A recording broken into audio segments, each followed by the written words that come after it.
dhukkuboota walquunnamtii saalaatiin daddarbuu danda'an 11 isinitti hima. Isin yeroo baay'ee dhukkubni walquunnamtii saalaatiin daddarbu HIV qofa akka ta'etti yaaduu dandeessu. Akkasumas immoo vaayirasii tiruufaa inni gara biraan immoo dhukkuba gonooriyaa yookaan cobxoo akkasumas immoo dhukkuba fanxoofaa duwwaa yaadachuu dandeessu sammuu keessatti. Garuu dhukkuboonni biroon walquunnamtii saalaatiin daddarban even kondomii godhachuudhaan ittisuu kan hin dandeenye dhukkuboonni tokko jiru. Har'aa walumaa galatti dhukkuba isin beektanii fi hin beekne karaa walquunnamtii saalaa daddarbuu danda'an 11 isinitti hima. Ibsa gabaabaa duukaaf mallattoo tokko kan isaan argisiisuu danda'an duukaa hamma dhumaatti na hordofan affeerraa keenya.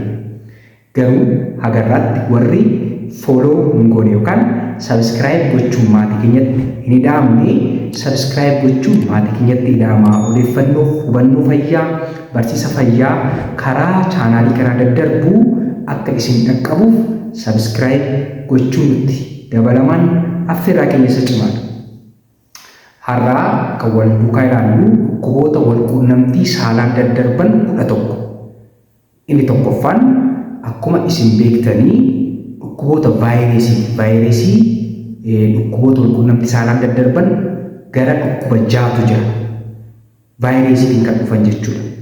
Inni tokkoffaan dhukkuba HIVti. Akkuma isin beektan dhukkubni HIV walquunnamtii saalaatiin akka daddarbu dhageessanis odeeffannoo qabaachuu dandeessu. Dhukkubni kun dhukkuba hamaa akka ta'es hawaasa keessatti ni haasa'ama.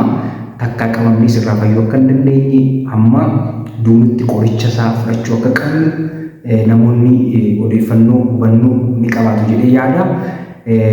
Dhukkubni kun immoo kan ittiin beekamuu danda'u qorannoo gochuudhaan yeroo baay'ee mallattoo argisiisuu dhiisuu danda'a. Amma immuniitii keenya CD4 keenya gadi buusee infekshinii tokkoof nu saaxilutti dhukkuba argisiisuu dhiisuu danda'a. Kanaafuu karaan ittiin beekuu dandeenyu dhukkuba HIVs qabaachuu dhabuu keenya qorannoo gochuudhaanidha jechuudha. Yoo waan shakkiin qabaanne dursinii qorannoo gochuu dirqama jechuudha. Inni lammaffaani vaayirasiitiin kan dhufu maalidhaa? Vaayirasii tiruu B akkasumas vaayirasii tiruu C. Warri kun immoo tiruu keenya kan isaan miidhan jechuudha. Tiruu keenya miidhaa deemuudhaani maaliif namni vaayirasii tiruu qabu yookaan vaayirasii tiruu B qabu yeroo hundumaa dhukkuba tiruu qabaata jechuu miti. Garuu namoota tokko irratti vaayirasiin tiruu kun dhukkuba tiruu fiduutiin tiruun keenya dadhabaa deemuutiin iji keenyi fincaan keenyi akkasumas gogaan keenya bicaa akka ta'u akkasumas dadhabbii ololnu jechuu oduu deebisuu nyaata nu jibbisiisuu ulfaatinni keenya hir'achuu dhalli nutti dhiita'uu fa'aa fiduu danda'u jechuudha. Qaamni nu hooksisuu fa'aa fiduu danda'u jechuudha. Kanaafuu dhukkuba vaayirasii kana qaama kee keessa jiraachuu dhabuu isaanii kan ittiin beeknus qorannoo gochuudhaanidha jechuudha. Inni sadaffaanii jeenital herpes jennee kan waamnu jechuudha. Yookiin herpes genitalis jennee kan waamnu inni kunis vaayirasiitiin kan dhufudha. Kun immoo qaama naannoo qaama saalaa jiru maal godha hin madeessaa jechuudha. Madaa'u akka bishaan kukkufachuu akka nama abiddi yeroo nama gubu akkasumas immoo bulluunni yeroo qaama namaarra bu'u akka bishoollaatti kan kuufatu jira miti akkas gochuu danda'a jechuudha. Naannoo qaama saalaa gubuu danda'a, peenfuuliidhaan dhukkubbii qabaachuu danda'a, madaa'uus danda'a jechuudha. Inni kuni herpes genitalis jennee waamna jechuudha yookaan genital herpes jennee waamuu dandeenya jechuudha. Inni kuni walquunnamtii saalaatiin daddarba jechuudha. Inni gara biraanii mul'istan kontaajiyuusam wanti jedhamu jira. Vaayirasiidhaan kan dhufu jechuudha. Pox vaayirasii jedhamuun kan dhufudha jechuudha. Inni gara biraan genital wart. Kun immoo namoonni baay'een kitaabotii jedhanii waamu. Naannoo qaama saalaa irratti kormamuu fakkaatee kan ba'udha jechuudha. Naannoo qaama saalaa dhiiraattis qaama saalaa dubaraattis jechuudha.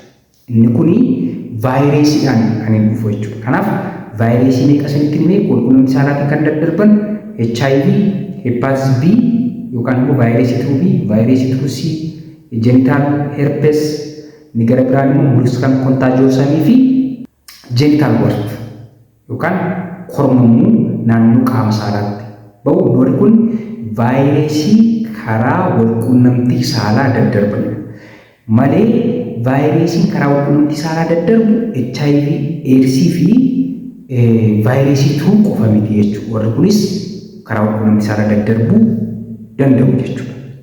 Inni gara biraanii baakteeriyaadha. Warri kun baakteeriyaan immoo yeroo baay'ee namoota gara hospitaalaatti fiduutiin kan beekamudha jechuudha. Inni kun immoo gonooriyaa jennee kan waamamu. Baakteeriyaa isa tokkoffaa gonooriyaa. Gonooriyaan copxoo jedhanii waamamu yookaan copxi jedhamu afaan Amaariffaatiin. Inni kun dhangala'aa kana dura hin baramne karaa qaama saalaa dubartii yookaan qaama saalaa dhiiraa kan fidu jechuudha. Dhangala'aa fida. Inni kun immoo dubartoota keessatti dhangala'aa foolii qabu, halluu isaa gara keellootti kan jijjiirame, hooksisuu, fincaan gubuu waan tokko tokko qabaachuu danda'a jechuudha. Inni kun gonooriyaa yookaan copxoodha. Inni gara biraan fanxoodha. Fanxootiin kan dhufu jira jechuudha. Fanxoon immoo hin madeessa qaama madeessuutiin beekama jechuudha. Akkasumas immoo kilaampeediyaa tiraakomaatis jennee kan waamnu, akkasumas immoo tiraakomaatis vaajinaalis jennee kan waamnu kun baakteeriyaa, maqaa baakteeriyaa walquunnamtii saalaan daddarbuu danda'anidha jechuudha. Inni gara biraanii maalidhaa?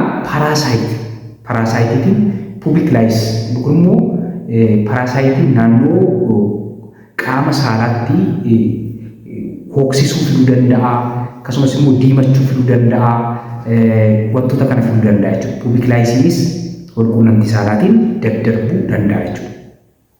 Warra kana keessaa even kondoomii fayyadamuutiin waan dhukkuboota nuti hin hir'isne ni jiru jechuudha.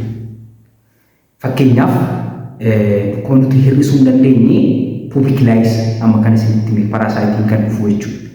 Jeenital herpes tuttuqqiitiin darbuu danda'a. Sifilis yookaan fanxoon ittisuu hin dandeenye. Jeenital wart, molluscum contagiosum warra kana even kondoomii fayyadamuutiin hir'isuu hin dandeenyu jechuudha. Kondoomii fayyadamuutiin kan nuti hir'isuu dandeenyu HIV, gonooriyaa yookaan copxi jennee kan waamnu jechuudha. Inni gara biraanii vaayirasii tuu hamma tokko hir'isuu dandeenya jechuudha. Garuu warra kaanii even iskiin kontaaktiidhaan darbuu waan danda'anii fi hir'isuu hin dandeenyu jechuudha. Kondoomii fayyadamuutiin. Walumaa galatti ergaan koo har'aa dhukkuboonni hedduun walquunnamtii saalaatiin daddarbuu danda'u. Even dhukkubni cittoolee iskeepis jennee kan waamamu tuttuqqiitiin darbuu danda'a. Kondoomii fayyadamuutiin ittisuu hin dandeenyu jechuudha. Dhukkuboonni hedduun walquunnamtii saalaatiin daddarbuu danda'u.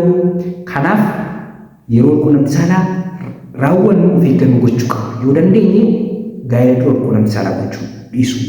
Yoo dadhabne immoo kondoomii fayyadamuu hamma tokko dhukkuboota ittisuu dandeenya jechuudha. Inni gara biraan immoo fayyummaa paartinerii keenyaa yookaan immoo nama walquunnamtii saalaa wajjin goonu beekuu qabna jechuudha.